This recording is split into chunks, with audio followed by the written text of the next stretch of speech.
Mirëmbrëma dhe përshëndetje. Unë jam Mesut Shabani, jenë në podcastin Mesut Shabani. Miq të mi, po ju pëlqeu në fund kjo video, bëni një subscribe. Sot është e mërkur, data është 18 muaj i 3 viti 2026, pra 3 muaj që po e shkelim këtë vit. Dhe asgjë nuk ndodh pa mos u planifikuar prej më përpara. Bilal Kasami po ngutet, kryetari i Komunës së Tetovës, që deri më 31 mars të këtij viti 2026 ujin e pishëm në Tetovë ta jep me koncesion. Dhe atë deri në vitin 2038 dhe jo të menaxhohet nga komuna. Frer është. Dhe të gjithë pyesin se çfarë është ajo që po e shtin Bilalin të ngutet. Nuk kam njohuri, por ata të cilët kanë njohuri flasin, Dardha ka bisht. Por kësaj radhe Dardha nuk e ka bishtin ja ka kputur Bilal Kasami. Shkon që deri më 31 mars të kaloj në Këshillin Komunal, pra ujit i jepet me koncesion në një partneriteti privat apo publik. Ta dëgjojmë se çfarë thotë, se si arsyeton. Arsyetimi nuk qëndron. Ata qytetarë që janë të rregullt në pagesën e fakturave të ujit, ata qytetarë garantojnë që do të paguajnë më pak dhe do të kenë furnizim më të rregullt me ujë. Pra, në këtë rast do të sanksionohen vetëm qytetarët e papërgjegjshëm, të cilët duan ujë dhe nuk duan ta paguajnë. Elmedina Abdullah. Pra, nuk qëndron kjo. Nuk qëndron. Uji, sipas gjitha normave ndërkombëtare, nuk mund të askujt t'ia ndërpres. Maqedonia është nënshkruese gjitha konventave ndërkombëtare. Bilal Kasami ka ose nuk ka zort që ngutet.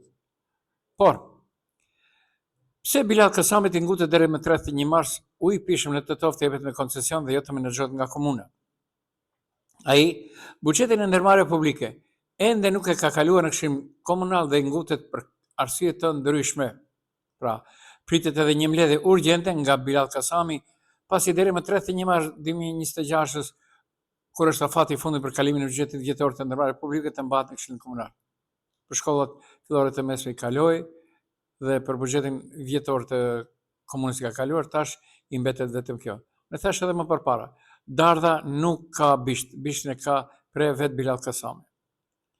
Vendimi i kryetarit të Komunës së Tetovës Bilal Kasami për dhënë menaxhimin e ujit të pishëm me koncesion në formë partneriteti publiko-privat ka hapur debate të gjerë në opinionin publik. Një çështje kaq etike si furnizimi me ujë ngre pyetje serioze për transparencën, interesin publik dhe përgjegjësinë institucionale. Së pari, uji i pishëm konsiderohet një drejtë themelore dhe një shërbim esencial që duhet të mbetet nën kontrollin publik. Menaxhimi nga komuna garanton që prioritet të ketë qytetari dhe jo fitimi financiar.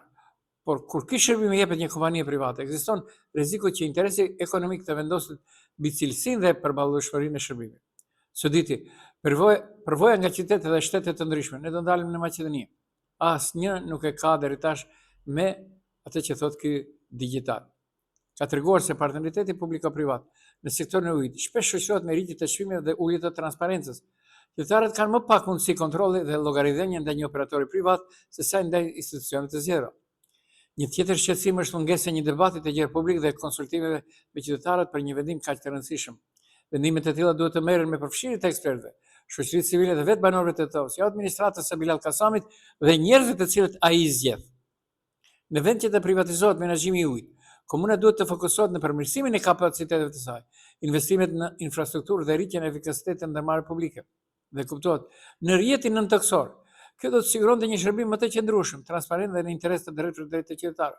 Në fund, mbetet e rëndësishme që institucionet lokale të japin sqarimet e plota për këtë vendim dhe të garantojnë se interesi publik nuk do të cënohet. Uji nuk është thjesht një shërbim, është një burim jetik që duhet të mbrohet dhe menaxhohet me përgjegjësi maksimale. Pra, Organizata Botërore Shëndetësore nuk lejon në konventet e saj që ujit t'ia ndalish çdo njeriu. Pra, këtu Bilali jo që e ka, por ai me siguri ka hesapet e veta, matematikat e veta, sepse dini se është për nga matematika dhe të merret me matematika argëtuese. Por së është menaxhues i mirë i shitjeve të gjithë asaj që është pronë shtetërore, ka edhe kë këshillohet dhe e dëgjon. Okej, nuk është okej, por unë do i ri, thonë në Tetovë, dik kësaj pune, për shkak se vërtet është shumë interesant.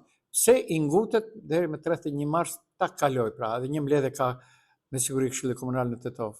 Por nuk duhet haruar se ai me kalimin e buxhetit komunal vjetor ka manipuluar, kështu thonë nga Aki, ka manipuluar këshilltarët e Akit me disa muhabete dhe dribluese si të Xhaiçit për ta kaluar, gjoja se VMRDPMN, gjoja se VMRDPMN, gjoja se VMRDPMN. Shohim tash se si do t'i arsyetoj këto. Okej, nuk është okej, por unë vazhdoj më tej. Tetova ka shumë halle, por hallet më ndahen se rrugët publike ende janë me gropa. Ende janë me gropa. Dhe ai aty i ngutet. Pse i ngutet nuk e di. Maqedonia pra është vërtet një zonë ku ta zëm. Sot janë krijuar nga Kuvendi i Republikës së Maqedonisë situata ku është dashur që të kaloj. Pra, Kuvendi në kuadër të seancës së 94 dha mbështetje që ndryshimet e dy ligjet të miraton me procedurë të shkurtuar. Bëhet fjalë për ndryshimin dhe plotësimin e ligjit për sigurimin pensional dhe invalidor dhe ndryshimet e ligjit për përcaktimin e interesit publik dhe nominimin e partnerit strategjik për implementimin e projektit për ndërtimin e korridoreve infrastrukturore. 8, segmenti Tetov Gëstivar Bukëqan dhe projekti për autostradën Trebeni-Struk-Qafllan dhe korridore D, segmenti i autostradës Prilep Manastir. Pra, kjo u votua me mbështetje të 78 deputetëve, ndërsa të dytat nga 63 segmenti i autostradës Prilep Manastir. Pas këtij votimi, kryetari i Kuvendit Afrim Gashi i ngarkoi komisionet parlamentare të shqyrtojnë tekstet. Interesant. Pra, shohim se si do zhvillohet puna me korridorin 8. Sot ka qenë interesante gjykata e Tetovës. Ka dalë një deklaratë se ka vendosur për fatin e Aleancës së Shqiptarëve dhe ka thënë Taravari është kryetar legjitim i partisë. Gjykata themelore e Tetovës ka vendosur në lidhje me përplasjet brenda Aleancës për Shqiptarët duke dhënë të drejtë krahut të udhëhequr nga Arben Taravari dhe duke realizuar kërkesat e paraqitura nga Zjadin Sela. Sipas vendimit të marrë pas seancës dëgjimore të mbajtur më 3 mars 2026, gjykata ka pranuar kërkesën e Taravarit për ndryshimin e statusit të partisë. Me këtë vendim shfrytëzohet statusi mirator në Kongresin e Jashtëzakonshëm të 24 dhjetorit 2022, ndërsa në fuqi rikthehet statusi mirator më 27 mars 2022 në përputhje me vendimin e Kongresit të Jashtëzakonshëm të mbajtur më 16 shkurt 2024 në Shkup. Në njëjtën kohë, gjykata ka refuzuar si dhe pa baza kërkesat e paraqitura nga Zjadin Sela, i cili kishte kërkuar që të regjistrojë sekretari i ri i partisë në vend të Arben Taravarit si të miratoheshin ndryshimet të reja në statut. Dhe ka reaguar më njëherë pas kësaj Zjadin Sela, duke thënë se vendimi i gjykatës së Tetovës dëshmi se Arben Taravari është shërbëtor i këtij sistemi kundër shqiptarëve. Gjithashme, Tetov thonë. Vendimi i sotëm i sistemit gjithësor vetëm se konfirmoi atë që ne kemi thënë vazhdimisht, thotë Sela që Arben Taravari është shërbëtor i këtij sistemi të kapur që punon kundër shqiptarëve dhe kundër Aleancës për Shqiptarët. Ne zhvilluam një betejë gjithësore më qeshet për diçka tjetër, gjithësore të bindur në të drejtën tonë edhe statutare dhe ligjore, por gjithmonë të vetëdijshëm se përballem një sistem dhe një shërbëtor të rëndësishëm të këtij sistemi. Sepse Aleanca e Arben Taravarit tash është me BD-n, a thua Jarani gjen Jaranin apo çfarë është puna? Si mund të shpjegohet ndryshe fakti që ky proces u stërgjat për më shumë se 2 vite, fakti që lëndo kthye 2 herë radhësi dhe u trajtoi 3 herë në gjykatën themelore, një precedent që nuk kishte ndodhur kurrë më parë. Si mund të shpjegohet ndryshe fakti që gjykata e Tetovës dhe kundër vendimit të vet që solli 2 herë radhësi paraprakisht dhe ky vendim ndryshohet pikërisht tani kur Arben Taravari sot nuk e ka as gjithë anëtarëve dhe delegatëve që kishte në fillim të procesit. As atëherë nuk ishte shumicë, ndërsa sot nuk i ka ngelur as gjithë asaj pakicë që ishte atëherë. Në moment të fundit të ndryshuar gjykatën në gjykatën themelore në Tetov dhe nga shqiptarë vendos një maqedonas. E me që kjo punë shkoi në dorë të një gjykate si Maqedonas, është e ditur se kënd e kanë ata në shërbim të tyre. Filluan të zbulohen ndërmjet veti kush me kë ka kanë. Okej. Sela thot. Arben gjithë thot Sela të shpion, Hajde Arben. Okej, jemi ende në Maqedoni. Maqedonia nuk ka për një moment as çoban, thonë edhe me rrogë prej 2000 eurosh. Mund të ketë një muaj më tepër, një njeri i cili kishte dhënë mjaft, më thotë 1500 kam paguajtur të më vini çoban, me telefon, me kredit, me pushim, një ditë në javë e kështu me radhë, Ndeti tha një Shqipërisë 2 muaj, 3 muaj dhe ja çau për Selanik. Okej, aq që dashur para dhe njeriu mirë ka bërë. Barinj janë bërë kuadër deficitar dhe nuk janë as për paga deri në timjera, ndërsa të rinj nuk tregojnë interes për shkak të angazhimit të përditshëm gjatë gjithë vitit dhe kushteve të vështira të punës. Okej. Pra, unë do kisha thënë të hapet një degë për Barinj për të shërbën në ndonjë universitet privat apo në Universitetin Nëna Terest apo kudo që të jetë, në një universitet shtetëror. Vërtet është interesant.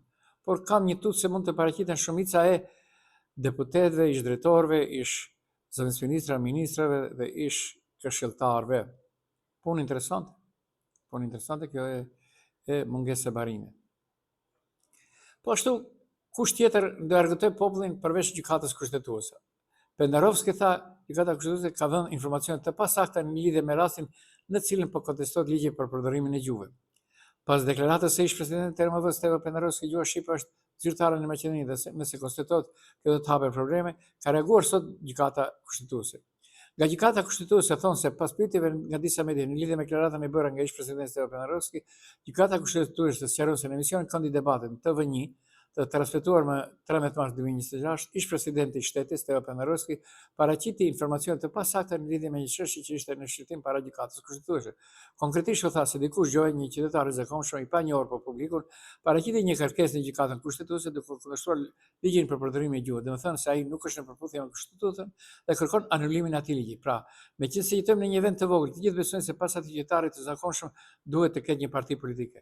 Tani, papritës pas disa vitesh praktikimit të atij ligji, dikush po thotë se duhet të rishikohet atë ligj, të konsultohet me gjykatën kushtetuese dhe si gjykata kushtetuese tashmë ka caktuar një sanë dëgjimore për këtë çështje në muajin e vim dhe mund të jetë një problem i madh nëse gjykata anulon atë ligj. Nuk ka. Pra, vazhdon gjykata kushtetuese përplasjet e saj në opinion. Dhe më në fund, deputetët e tash unë do t'i quaj AAK-i, Fronti Evropian, s'është më rëndësi, kanë dorëzuar rezolut në konvent për përdorimin e gjuhës shqipe në jurisprudencë. Pra, kishin 8 ministra nuk e bën, tash. Grupi parlamentar i Frontit Evropian njoftoi se kanë dorëzuar në konvent rezolutën që sinon zbatimin e ligjit për përdorimin e gjuhëve në provimin e jurisprudencës, një iniciativë e nisur nga studentët e drejtësisë. Unë uroj sukses. Po nga kush pak si Bilal Kasami, njeriu i cili është duke bërë gërdi atë që quhet pasuri shtetërore në Tetov. Dhe askush s'ka kundërvjet, kush di kundërvjet? Vëmëroja. Okej.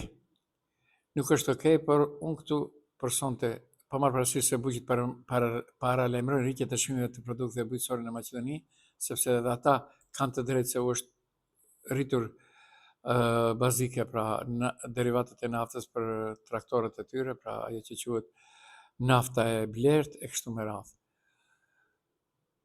Dhe e keni parë se kohëve të fundit Maqedonia më tepër po nis aeroplan nga Ohri sesa nga Shkupi. Dhe për këtë edhe lavdërohet Nikolovski. Unë kam një mendim krejt ndryshe. Ohri është pas shpinë atje. Shumë mirë që ka një aeroport, por më mirë të ishte ajo kargo sesa që është kjo në Shkup. Sepse të niset dikush të vi nga jashtë deri në Ohër, pastaj nga Ohri do të bartet deri në Tazon Tetov. 100 euro është transporti. Pra dikush duhet të fitoj nga Ohri, jo? Pra këtë matematikat janë bërë për nacionalitetin që është në përparësinë e Maqedonisë. Okej, nuk është okej, por unë këtu i përshëndes. Dëgjohemi nesër mbrëma. Pra edhe njerë, unë jam Mesut Shabani, ishë në podcastin Mesut Shabani. Nëse ju ka pëlqyer, bëni një subscribe.